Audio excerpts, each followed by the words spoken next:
नमस्कार दोस्तों। आप सभी लोगों का इस लेक्चर वीडियो में स्वागत है। आज हम बात करेंगे partial least squares structural equation modelling. इसमें टॉपिक है रिफ्लेक्टिव मेजरमेंट मॉडल। तो आज हम रिफ्लेक्टिव मेजरमेंट मॉडल को डिस्कस करेंगे।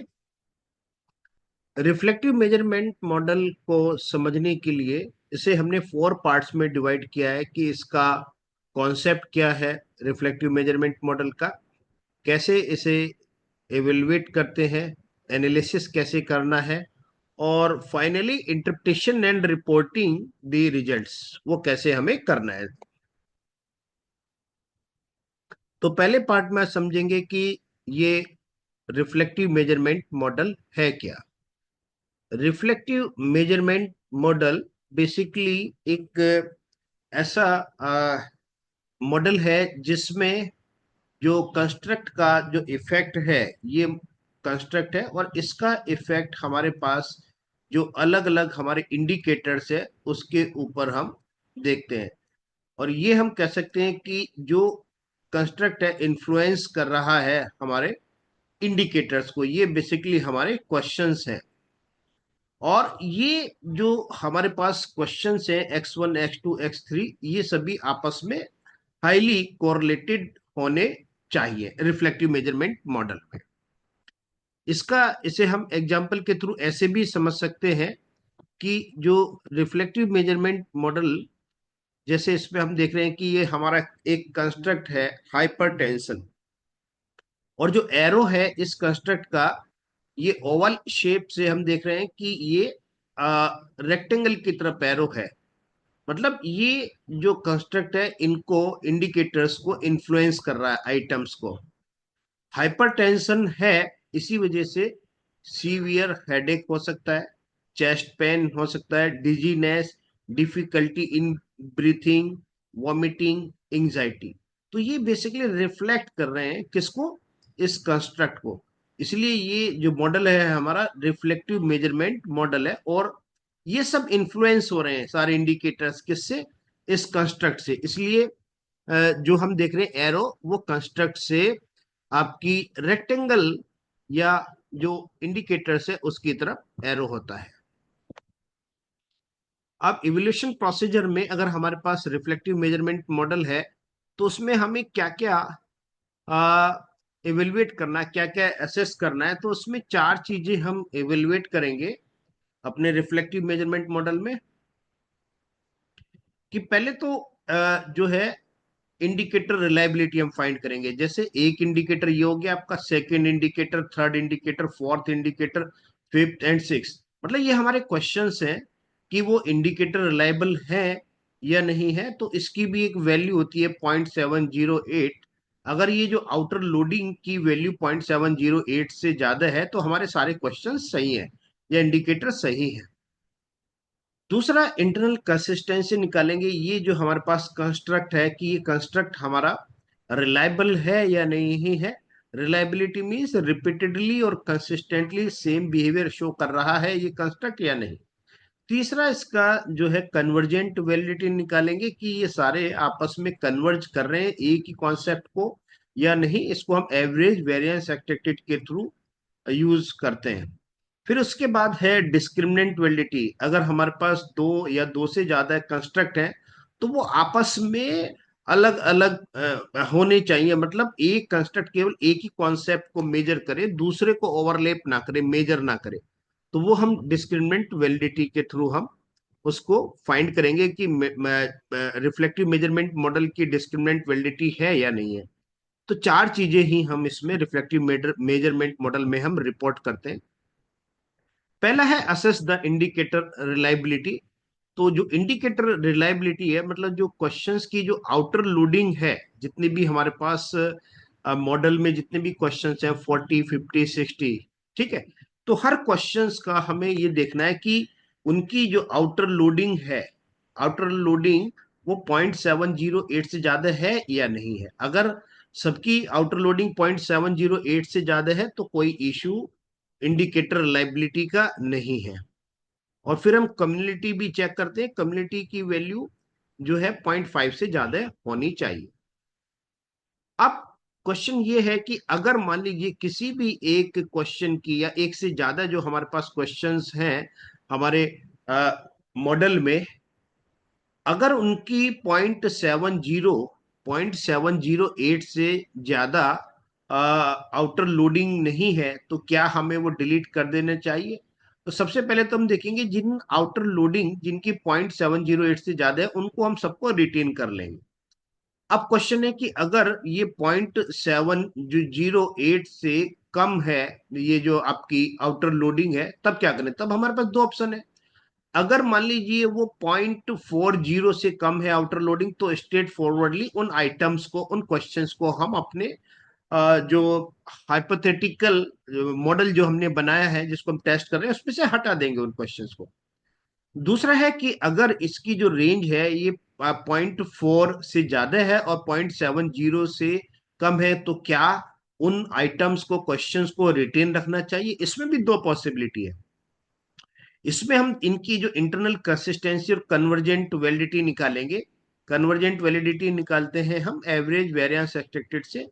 अगर उसको इंक्लूड करने से उस आइटम को जिसकी आउटर लोडिंग की वैल्यू 0.4 और 0.7 के बीच में है, और एवरेज वेरिएंस एक्सपेक्टेड की वैल्यू या इंटरनल कंसिस्टेंस की जो वैल्यू है जो कट ऑफ वैल्यू से कम आती है, तब हम उसको डिलीट कर देंगे। लेकिन मान लीजिए किसी आइटम की 0.56 आउटर लोडिंग है और उसको हमने रिटेन कर लिया। अब रिटेन करने के बाद अगर एवरेज वेरिएंस एक्सपेक्टेड की वैल्यू 0.5 या उससे ज्यादा आ जाती है, इसी तरीके से इंटरनल कंसिस्टेंसी क्रोनबेक अल्फा या जो रिलायबिलिटी कोफिशिएंट की वैल्यू 0.7 से ज्यादा जाती है, तो उनको हम रिटेन कर लेंगे। तो ये एक क्राइटेरिया है कि किन इंडिकेटर्स को हमें रिटेन करना है और किन इंडिकेटर्स को हमें डिलीट करना है। सेकंड है इंटरनल कंसिस्टेंसी, हमें कंस्ट्रक्ट्स की निकालनी है। कंस्ट्रक्ट, एक कंस्ट्रक्ट में चार, पांच, तीन, दो, कितने भी क्वेश्चंस हो सकते हैं। तो इसके इंटरनल कंसिस्टेंसी का जो मतलब है कि वो जो कंस्ट्रक्ट्स हैं या जो रिफ्लेक्टिव मेजरमेंट मॉडल है वो रिलायबल है या नहीं है। Reliable means repeatedly consistently same behaviour show कर रहा है वो कंस्ट्रक्ट या नहीं। तो उसके लिए तीन तरीके, या तो हम क्रोनबेक अल्फा की वैल्यू से भी हम शो कर सकते हैं अगर 0.7 से ज्यादा है, कंपोजिट रिलायबिलिटी और रिलायबिलिटी कोफिशिएंट। तो इसमें जनरली हम जो है रिलायबिलिटी कोफिशिएंट जो रो ए है उसको हम यूज करते हैं, क्योंकि क्रोनबेक अल्फा जो है वो अंडर एस्टिमेट करता है। तो ये अंडर, जो इंटरनल कंसिस्टेंसी इसमें जो देखेंगे ये अंडर एस्टिमेट करती है क्रोनबेक अल्फा। और इसकी जो वैल्यू है वो 0.7 और 0.9 के बीच में है, तो हम कहेंगे कि हमारा आइटम, वो जो कंस्ट्रक्ट है वो रिलायबल है। लेकिन अगर ये 0.9 से या 0.95 से ज्यादा आ गई तो इसका मतलब कोई प्रॉब्लम है। तो इस जो प्रॉब्लम है वो सिमेंटिक रिडंडेंसी, रिडंडेंट आइटम्स हमने ले लिए, मतलब एक ही क्वेश्चंस को रिफ्रेम करके दोबारा से हमने पूछा है। तो इस तरह के कंस्ट्रक्ट को हम रिलायबल नहीं मानेंगे जिनकी क्रोनबेक अल्फा की वैल्यू 0.95 से ज्यादा आएगी। तीसरा है ये जो कंपोजिट रिलायबिलिटी, अगेन ये भी वेरी करेगी 0 to 1 के बीच में, और 0.7 से ज्यादा है वो हमारे लिए डिजायरेबल होगी। इसी तरीके से रो ए, ये बेसिकली बिटवीन ये मैंने कहा कि जो कंपोजिट रिलायबिलिटी रो सी है ये बेसिकली ओवर एस्टिमेट कर रही है, और ये जो रो ए है ये हमारी जो वैल्यू है इनके बीच में आ रही है, क्रोनबेक अल्फा और रो सी के बीच में। तो जनरली ये हमारा गुड रिप्रेजेंटेटिव होगा इसको करने के लिए, ये इंटरनल कंसिस्टेंसी को चेक करने के लिए। ये हम इसमें एक रिसर्च पेपर भी देख सकते हैं, when to use and how to report the results of PLS SEM. तो इस रिसर्च पेपर में भी हम इस रिसर्च पेपर को साइट कर सकते हैं। जब हम रिफ्लेक्टिव मेजरमेंट मॉडल को रिपोर्ट कर रहे हैं तो उसमें क्या क्या चीजें हमें देनी चाहिए और उसकी कट ऑफ वैल्यू क्या होनी चाहिए। तो ये देखिए इस रिसर्च पेपर से, इस रिसर्च पेपर के थ्रू हम लोग जो है इसको इस रिसर्च पेपर को साइट कर सकते हैं। इसमें जो दिया है देखिए कि जो पहला है कि रिफ्लेक्टिव मेजरमेंट मॉडल जो इंडिकेटर कि वो जो इंडिकेटर है उसकी आउटर लोडिंग की वैल्यू 0.708 से ज्यादा होनी चाहिए। दूसरा, इंटरनल कंसिस्टेंसी के लिए तो क्रॉनबॉक अल्फा है, ये lower bound. Composite reliability is the upper bound, ठीक है। तो rho A usually lies between the bounds and may serve as good representative of the construct internal consistency. तो हमें ये वाले जो रो ए के जो रिजल्ट्स हैं इंटरनल कंसिस्टेंसी के, वो रिपोर्ट करना चाहिए। तीसरा जो है इसमें हम लोग कन्वर्जेंट वैलिडिटी निकालेंगे, एवरेज वेरिएंस एक्सपेक्टेड, इसकी वैल्यू 0.5 से ज्यादा होगी। और चौथा जो है इसमें डिस्क्रिमिनेंट वैलिडिटी, जो कि पॉइंट HTMT रेशियो का जो वैल्यू होगा वो 0.85 से हमारा वैल्यू कम होनी चाहिए। तो इस तरीके से हम यहाँ पर इन चारों रिजल्ट्स को प्रेजेंट करेंगे, इंटरनल जो इंडिकेटर रिलायबिलिटी, इंटरनल कंसिस्टेंसी, और तीसरा है कन्वर्जेंट वैलिडिटी। कन्वर्जेंट वैलिडिटी की भी वैल्यू 0.5 से ज्यादा होनी चाहिए। तो हमारा जो कंस्ट्रक्ट है वो, उसकी वैलिडिटी ठीक है, मतलब वो जो 4 या 5 क्वेश्चंस के जो कॉम्बिनेशंस को लेके हाईली जो कोरिलेटेड है, वो सही मेजर कर रहा है, वैलिड है उस कॉन्सेप्ट को मेजर करने के लिए। फिर ये डिस्क्रिमिनेंट वैलिडिटी के भी 3 क्राइटेरिया हैं कि वो जो आपस में हमारे जो कंस्ट्रक्ट का कोरिलेशन है अनरिलेटेड होना चाहिए। इसके इसमें ये एक तो देखिए हम ये क्रॉस लोडिंग मेथड के थ्रू भी चेक कर सकते हैं, फॉर्नल एंड लाकर क्राइटेरिया भी है। तीसरा जो है HTMT रेशियो के थ्रू भी हम डिस्क्रिमिनेंट वैलिडिटी मेजर करते हैं। तो जनरली आजकल हम लोग जो है HTMT रेशियो जो है वो ज्यादा रिलायबल है, उसके जो रिजल्ट्स हैं वो ज्यादा अप्रोप्रिएट हैं बाकी दोनों मेथड्स के थ्रू। अब ये जो क्रॉस लोडिंग है, क्रॉस लोडिंग का मतलब क्या है? ये हमारे पास 4 कंस्ट्रक्ट है, A, B, C and D। अब ए में हमारे पास ये मान लीजिए 3 क्वेश्चन हैं, आइटम 1, 2, 3। ये इसकी आउटर लोडिंग होगी रिफ्लेक्टिव मेजरमेंट मॉडल की। अब ये जो आउटर लोडिंग जो है, बाकी जो क्रॉस लोडिंग है, इनसे इनकी वैल्यू ज्यादा होनी चाहिए। तो हम कहेंगे कि कोई इशू डिस्क्रिमिनेंट वैलिडिटी का नहीं है। तो इसमें हम देख रहे हैं 0.745, इसकी जो एसोसिएटेड क्रॉस लोडिंग की वैल्यू उससे ज्यादा है। दूसरे आइटम का हम जब आउटर लोडिंग चेक करेंगे, वो भी बाकी एसोसिएटेड क्रॉस लोडिंग की वैल्यू से ज्यादा है। इसी तरह से जो तीसरा हमारे पास जो आउटर लोडिंग की वैल्यू है तीसरे आइटम की, वो भी बाकी एसोसिएटेड जो हमारे वो है इंडिकेटर्स की क्रॉस लोडिंग से वो ज्यादा है।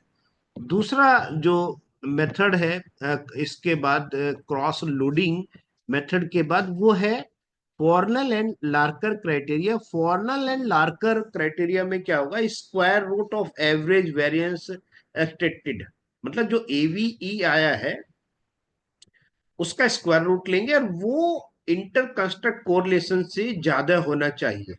ये देखिए जो ये प्रिंसिपल डायगोनल है, ये मेरा AVE है, स्क्वायर्ड इसको मैंने स्क्वायर रूट ले लिया है इसका एवरेज वेरिएंस एक्सपेक्टेड का।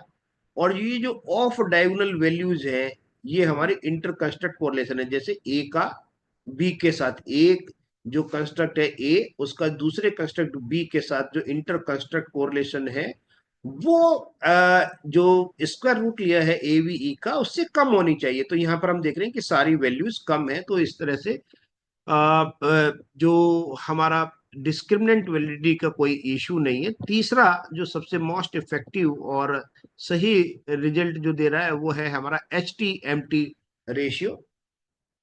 इसमें जो ये वैल्यूज हम देख रहे हैं सारी, ये जो वैल्यूज हैं, ये सारी वैल्यूज 0.85 से कम होनी चाहिए। अगर ये सारे कंस्ट्रक्ट की जो वैल्यूज हैं ये 0.85 से कम है, तो डिस्क्रिमिनेंट वैलिडिटी का कोई इशू नहीं है। तो 4 चीजें ही हम अपने रिफ्लेक्टिव मेजरमेंट मॉडल में एवेल्युएट करते हैं।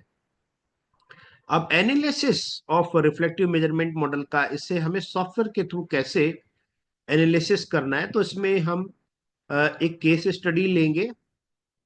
और ये जो केस स्टडी है, इस केस स्टडी में एक ये मॉडल का नाम है कॉरपोरेट रेपुटेशन मॉडल। इसमें हम देखेंगे कि हमारे पास ये चार, quality, performance, corporate social responsibility and attributes, ये चारों के चारों फॉर्मेटिव मेजरमेंट मॉडल है, क्योंकि एरो जो है इंडिकेटर से कंस्ट्रक्ट की तरफ है। मतलब ये इंडिकेटर्स फॉर्म कर रहे हैं इस क्वालिटी कंस्ट्रक्ट को। इसी तरीके से जो परफॉर्मेंस है, कॉर्पोरेट सोशल रेस्पॉन्सिबिलिटी है और अट्रैक्टिवनेस, ठीक है, इनको ये फॉर्म कर रहे हैं, तो इसलिए ये फॉर्मेटिव मेजरमेंट मॉडल हो जाएंगे। ये हमारे जो competence, likeability and customer loyalty, ये हमारे तीनों रिफ्लेक्टिव मेजरमेंट मॉडल है। तो रिफ्लेक्टिव मेजरमेंट मॉडल में एरो जो होगा वो कंस्ट्रक्ट से आइटम की तरफ होगा, क्वेश्चंस की तरफ, इसलिए ये रिफ्लेक्टिव मेजरमेंट मॉडल है। तो इस केस स्टडी के थ्रू हम लोग जो है अपना जो वो है इसको एनालिसिस करेंगे रिफ्लेक्टिव मेजरमेंट मॉडल में, जिसमें हमें रिजल्ट शो करने केवल कॉम्पिटेंस के, लाइकेबिलिटी के एंड कस्टमर लॉयल्टी के, ठीक है। तो अभी इसके हम क्वेश्चंस देखते हैं।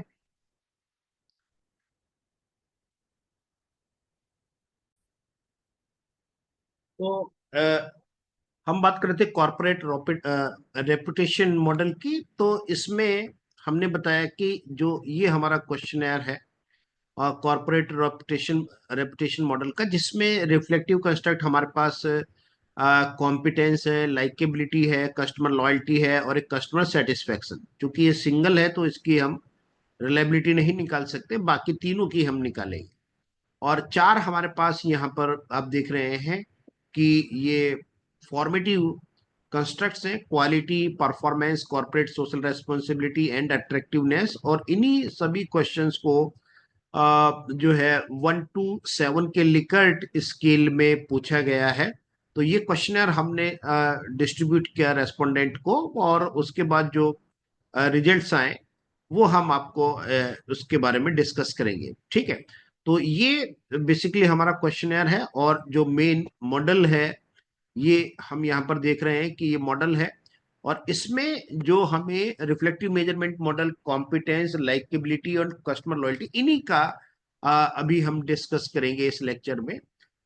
तो सबसे पहले हमें इसमें करना क्या है वो हम देख लेते हैं कि ये जो केस स्टडी है इसका सोर्स मैंने यहाँ पर दिया है, ए प्रीमियर, और ये बुक है a premier on partial least squares structural equation modelling. अब देखिए इसमें एक तो कैलकुलेट पीएलएस एल्गोरिदम करेंगे, दूसरा जो है बूट स्ट्रैपिंग के रिजल्ट की वो जो कोफिशिएंट्स की वैल्यू है वो सिग्निफिकेंट है या नहीं है, इसलिए हम बूट स्ट्रैपिंग करेंगे। इसके बाद interpretation and reporting of reflective measurement model. तो अब हम वन बाय वन, एक एक करके हम इनको एनालिसिस करेंगे। तो पहला है हमारा असेस द इंडिकेटर रिलायबिलिटी, फिर इसके बाद इंटरनल कंसिस्टेंसी, कन्वर्जेंट वैलिडिटी और डिस्क्रिमिनेंट वैलिडिटी। तो चार चीजें अभी हम 4 स्टेप में इसको हम एनालिसिस करेंगे। तो ये हमारा कंप्लीट मॉडल है कॉर्पोरेट रेपुटेशन मॉडल, जिसमें हमने बताया कि चार तो हमारे पास फॉर्मेटिव कंस्ट्रक्ट्स हैं, quality, performance, corporate social responsibility and attractiveness, ठीक है। Competence, likeability and customer loyalty, ये हमारे रिफ्लेक्टिव मेजरमेंट मॉडल है। तो अभी हमें फर्स्ट स्टेप में क्या करना है, कैलकुलेट पीएलएस एल्गोरिथम। जब हम अपना मॉडल बना लेंगे, ड्रॉ बना कर देंगे, उसके बाद हमें कैलकुलेट पीएलएस एल्गोरिथम, और इसमें जो है हम यहाँ स्टार्ट कैलकुलेशन को करेंगे। तो चार चीजें हमें इसमें बतानी है। पहला तो है indicator reliability. Indicator reliability basically वो हमारा आउटर लोडिंग होता है, ये हमारा इंडिकेटर रिलायबिलिटी का मैट्रिक्स बन के आ गया। इसको हमें क्या करना चाहिए, कॉपी कर लेंगे, और कॉपी करके हम एक अपनी जो फाइल है एक्सेल में, उसमें इसको हम पेस्ट करेंगे। और यहाँ पेस्ट करने के बाद जैसे मैंने यहाँ जो है इसको पेस्ट कर दिया, तो पेस्ट करने के बाद हमें क्या करना है, अपने जो रिफ्लेक्टिव मेजरमेंट कंस्ट्रक्ट्स हैं केवल उन्हीं को रखना, बाकी को हम डिलीट कर देंगे, क्योंकि ये जो हमारे अ, बाकी के कंस्ट्रक्ट हैं वो कुछ फॉर्मेटिव कंस्ट्रक्ट हैं चार, तो उनको मैं हटा रहा हूँ। और कस्टमर सेटिस्फेक्शन, चूंकि हमारा ये सिंगल आइटम है इसमें, तो इसको लेने की कोई आवश्यकता नहीं है। तो मुझे बस केवल अपने तीन जो हमारे मेन वो है रिफ्लेक्टिव मेजरमेंट मॉडल के इंडिकेटर्स, केवल उन्हीं को रखना है, बाकी इंडिकेटर्स को मैं हटा रहा हूँ। ठीक है। तो इस ये जो है, हम फर्स्ट स्टेप में इंडिकेटर रिलायबिलिटी, मतलब हम इंडिकेटर वो रिलायबल है या नहीं है उसकी आउटर लोडिंग से डिसाइड करेंगे। तो यहाँ जो ये आउटर लोडिंग है इसकी जो वैल्यू है 0.708 से ज्यादा होनी चाहिए। तो यहाँ हम देख रहे हैं कि इनकी सबकी जो वैल्यू है 0.708 से ज्यादा है। और ज्यादा है, देखिए ये हमने यहाँ पर यहाँ इसके जो रिजल्ट है इस तरीके से हमने यहाँ पर लिखे। तो हम देख रहे हैं कि सभी की वैल्यू जितने भी हमारे पास आइटम्स हैं, उन आइटम्स की जो आउटर लोडिंग है 0.708 से ज्यादा है, तो इसमें कोई इश्यू नहीं है। दूसरे स्टेप में हमें बूट स्ट्रैपिंग के थ्रू भी चेक कर लेना चाहिए कि क्या वो जो रिजल्ट्स हैं स्टेटिस्टिकली सिग्निफिकेंस है या नहीं। तो इसमें हम फिर से सेकंड स्टेप में हम क्या करेंगे, कैलकुलेट, और ये बूट स्ट्रैपिंग में कंप्लीट स्लोवर करेंगे तो हमारे पास सारे रिजल्ट्स आ जाएंगे। और स्टार्ट कैलकुलेशन मैंने कर दिया है। करने के बाद जो है हम देखेंगे कि जो इंडिकेटर्स हैं रिफ्लेक्टिव मेजरमेंट मॉडल के 9, वो सारे के सारे स्टेटिस्टिकली सिग्निफिकेंट है, डिसाइड करेगी। अगर पी वैल्यू 0.05 से कम है ना, तो हम कहेंगे कि ये हमारे सारे इंडिकेटर्स रिलायबल है। अब देखिए ये आउटर लोडिंग आ गई, इसमें हमारे पास इसको भी हम कॉपी करके पेस्ट कर सकते हैं, और उन्हीं को ही केवल हम रिपोर्ट करेंगे जो हमारे रिफ्लेक्टिव मेजरमेंट के कंस्ट्रक्ट्स हैं। जैसे देखिए ये कॉम्पिटेंस, तो कॉम्पिटेंस में हमने देख रहे हैं कि तीन आइटम्स हैं, तीनों के तीनों हमारे ये ग्रीन आ रहा है, मतलब 0.05 से वैल्यूज कम है। इसी तरीके से जो दूसरा हमारा कंस्ट्रक्ट है कस्टमर लॉयल्टी, इसमें भी देखेंगे तीनों के तीनों आइटम्स की जो पी वैल्यू है वो 0.05 से कम है। फिर इसी तरीके से लाइकेबिलिटी के भी तीन क्वेश्चन है, उनकी भी पी वैल्यू 0.05 से कम है। दूसरा जो है, हम कॉन्फिडेंस इंटरवल के रिजल्ट्स भी शो करते हैं। 2.5 एंड 97.5% अपर टेल में 2.5 कट किया, लोअर टेल से 2.5 कट किया, और उसके बाद हमने अपने रिजल्ट्स देखे। इसको हम चेक कैसे कर सकते हैं कि इसमें जो है हमारे पास अ, जैसे कॉम्पिटेंस के तीन क्वेश्चन है, तो इसमें दोनों की जो वैल्यू है पॉजिटिव होनी चाहिए। जैसे 2.5% पे भी 97.5% पे भी, तो दोनों वैल्यू देखिए यहाँ पर पॉजिटिव आ रही है। तो कोई इस तरीके का इसमें इशू नहीं है। तो हम कहेंगे कि कॉन्फिडेंस इंटरवल के थ्रू भी हमने चेक किया सभी को। लाइकेबिलिटी के भी देख लेंगे हम, सारी वैल्यूज पॉजिटिव आ रही है दोनों, या तो दोनों नेगेटिव आ जाए वैल्यू 2.5% पे भी 97.5% पे भी, या दोनों पॉजिटिव आ जाए, तो हम कहेंगे सिग्निफिकेंट है रिजल्ट्स। और अगर मान लीजिए जीरो इंक्लूड हो जाता है इसके बीच में, एक माइनस वैल्यू आ रही है और दूसरी पॉजिटिव आ जाएगी, तो हम कहेंगे सिग्निफिकेंट नहीं है। ठीक है। तो पी वैल्यू से भी ये प्रूव हो गया है, कॉन्फिडेंस इंटरवल वैल्यू से भी, तीसरा बाइस करेक्टेड मेथड से भी। देखिए कॉम्पिटेंस के तीन क्वेश्चन हैं, तो तीनों में ये सब हमारी पॉजिटिव वैल्यू आ रही है। इसी तरीके से लाइकेबिलिटी के भी तीनों में पॉजिटिव वैल्यू आ रही है। और फिर हम अपना जो कस्टमर लॉयल्टी के तीन क्वेश्चन हैं उसमें भी पॉजिटिव वैल्यू आ रही है। अब इसको हमें रिपोर्ट कैसे करना है, ये भी हम बूट स्ट्रैपिंग के रिजल्ट्स को देख लेते हैं।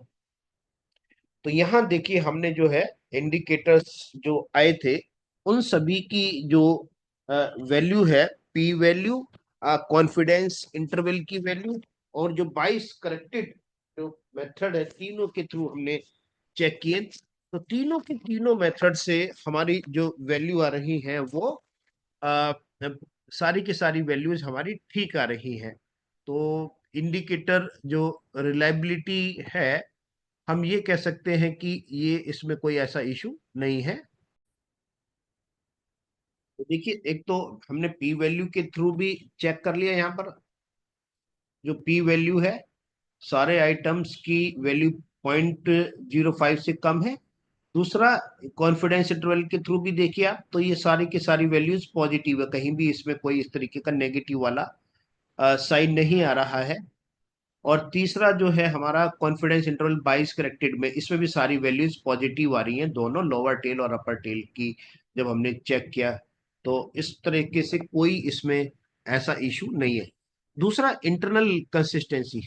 अब इसको देखिए, हम इस तरीके से रिपोर्ट कर सकते हैं कि जो सारी वैल्यूज हैं तीनों कंस्ट्रक्ट की, वो जो आउटर लोडिंग्स है अबाउ 0.708 है, और दूसरा कॉन्फिडेंस इंटरवल में कब does not include the zero, zero value include नहीं हो रही, तो इसका मतलब आउटर लोडिंग्स जो है वो सिग्निफिकेंट है। सेकंड, इंटरनल कंसिस्टेंसी में हमारे पास जो रिजल्ट्स आएंगे वो है क्रॉनबॉक अल्फा, कंपोजिट रिलायबिलिटी रो ए, कंपोजिट रिलायबिलिटी रो सी। तो इसमें हम देख रहे हैं कि सारी जो वैल्यूज है अबाव 0.7 है। 0.7 से सारी जो वैल्यू है वो हमारी ज्यादा आ रही हैं, सारी वैल्यूज जो इंटरनल कंसिस्टेंस की, चाहे क्रोनबॉक अल्फा की हो, रो ए की हो या रो सी की वैल्यू, सारी वैल्यूज अबव आ रही हैं। फिर इसको हम बूट स्ट्रैपिंग से भी चेक करेंगे कि क्या ये स्टैटिस्टिकली सिग्निफिकेंट है या नहीं है। तो इसमें हमने देखा कि जो क्रॉनबॉक अल्फा की वैल्यू, तीनों कंस्ट्रक्ट की वैल्यू पी वैल्यू 0.05 से कम है। कॉन्फिडेंस इंटरवल में भी दोनों की दोनों वैल्यू 2.5 और 97.5 दोनों में पॉजिटिव वैल्यू आ रही है, ये भी पॉजिटिव वैल्यू आ रही है। तो इसमें कोई उसका इशू नहीं है सिग्निफिक, ये कंस्ट्रक्ट सिग्निफिकेंट है या नहीं। तो इसमें जो तीनों कंस्ट्रक्ट हमारे रिफ्लेक्टिव मेजरमेंट मॉडल की इंटरनल कंसिस्टेंसी अप्रोप्रिएट है। फिर दूसरा जो है, इसमें कंपोजिट रिलायबिलिटी के रो ए के थ्रू भी हमने देखा कि पी वैल्यू भी 0.05 से कम है। फिर इसके बाद 2.5, 97.5 पे भी सारी वैल्यू देख लीजिए, ये सब पॉजिटिव आ रही है 22 करेक्टेड मेथड के थ्रू भी, तो कोई इशू नहीं है।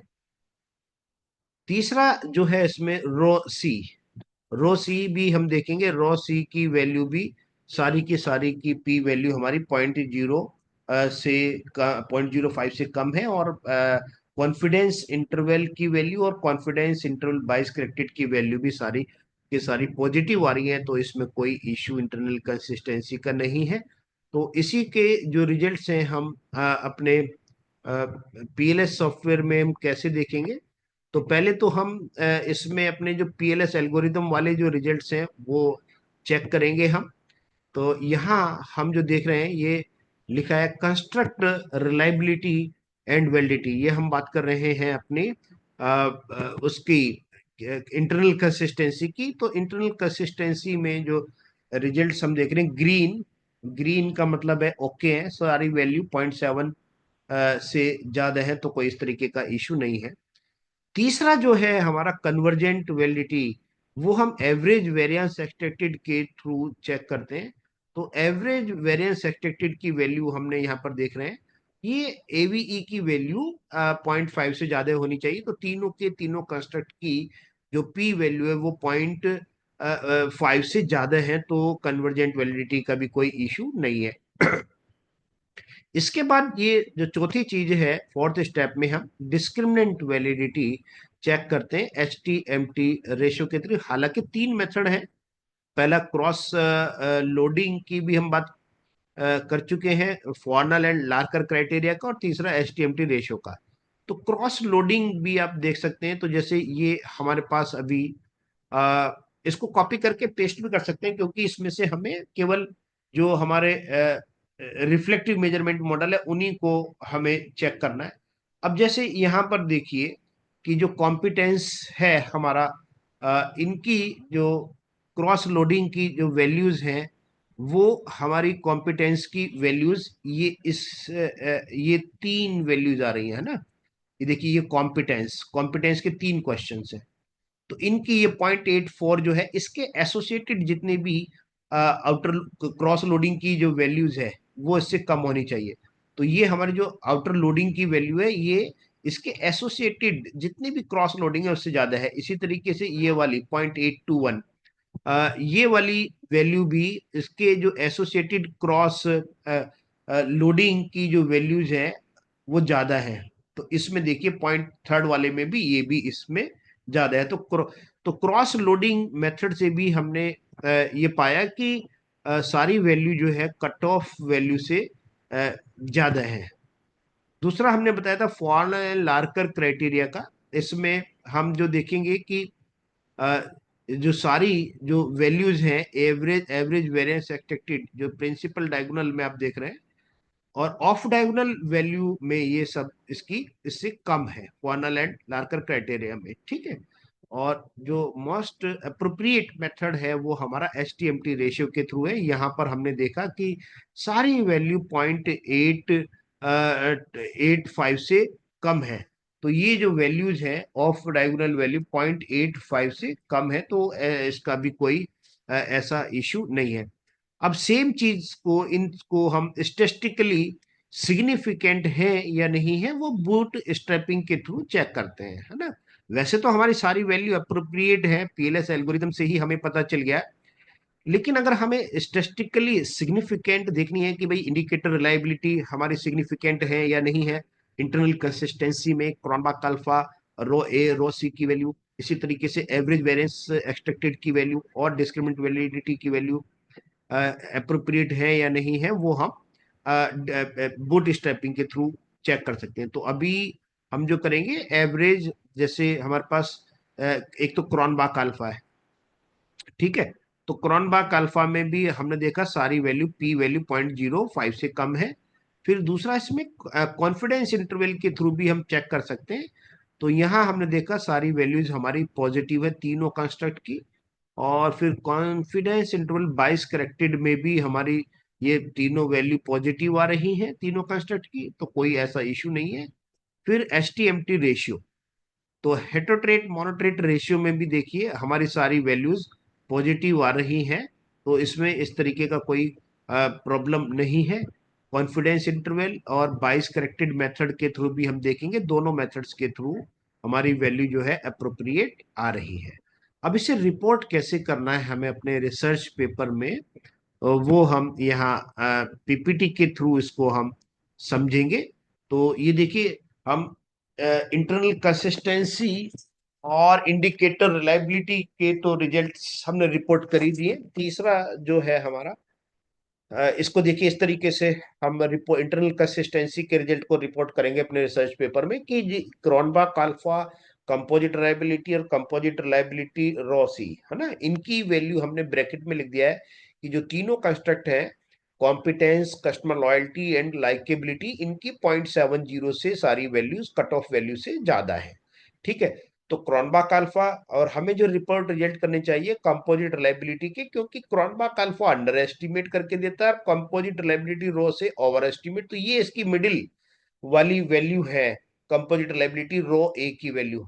चाहे तो हम यहाँ भी चेक कर सकते हैं, रो ए देखिए ये 0.786 है, ये इसने अंडर एस्टिमेट कर दिया 0.776, और रो सी ओवर एस्टिमेट कर दिया 0.869, तो ये मिडिल में आएंगी सारी वैल्यू। तो तीनों की तीनों वैल्यू आप देखेंगे कि क्रॉनबेक अल्फा से ज्यादा है और कंपोजिट रिलायबिलिटी रो सी से कम है। तो ये कंपोजिट रिलायबिलिटी रो ए की वैल्यू हमें रिपोर्ट करनी चाहिए अपने रिसर्च पेपर में या थीसिस में। ठीक है। तो इसके बाद जो है कन्वर्जेंट वैलिडिटी हमने निकाला थर्ड स्टेप में, ये वैल्यू भी हमारी 0.5 से ज्यादा है।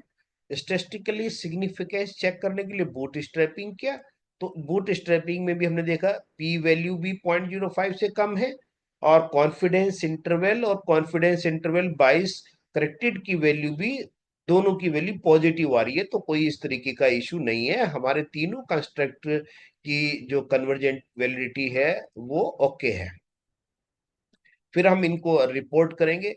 कि जो जो रिजल्ट्स हैं एवरेज वेरिएंस एक्सपेक्टेड, जो तीनों कंस्ट्रक्ट्स हैं, are well above the required minimum level of 0.5 से ज्यादा है, और बूट स्ट्रैपिंग के जो रिजल्ट है उसमें कोई जीरो इंक्लूड नहीं हो रहा है, तो हम कहेंगे कि तीनों कंस्ट्रक्ट के average variance expected values are significant. फिर चौथा जो स्टेप में असेस द डिस्क्रिमिनेंट वैलिडिटी के रिजल्ट्स हम रिपोर्ट करते हैं, जिसमें हमने बताया कि जो ऑफ डायगोनल वैल्यूज हैं हमारी, वो 0.85 से कम होनी चाहिए। तो ये सारी की सारी वैल्यूज हमारी 0.85 से कम है, तो कोई इस तरीके का इश्यू इसमें नहीं है। फिर इसको बूट स्ट्रैपिंग के थ्रू कॉन्फिडेंस इंटरवल्स और कॉन्फिडेंस इंटरवल्स बाइस करेक्टेड दोनों मेथड से हमने पाया कि सारी वैल्यू पॉजिटिव है, तो कोई इशू डिस्क्रिमिनेंट वैलिडिटी का नहीं है। और फिर इसे हम जो है अपने रिसर्च पेपर में रिपोर्ट कर देंगे इस तरह से। और फाइनली जो हमें रिपोर्ट करना है, therefore the measurement model is consider to be satisfactory and provided sufficient proof in terms of reliability, convergent and discriminant validity। ये रिसर्च पेपर्स हैं, रेफरेंस के लिए बुक है। इसी बुक का ये केस स्टडी है, premier on partial least square structural equation modelling, इसको आप डिटेल में पढ़ सकते हैं। और when to use and how to report the results of PLS SEM, इस रिसर्च पेपर से आप और इसको आसानी से समझ सकते हैं। Thank you very much.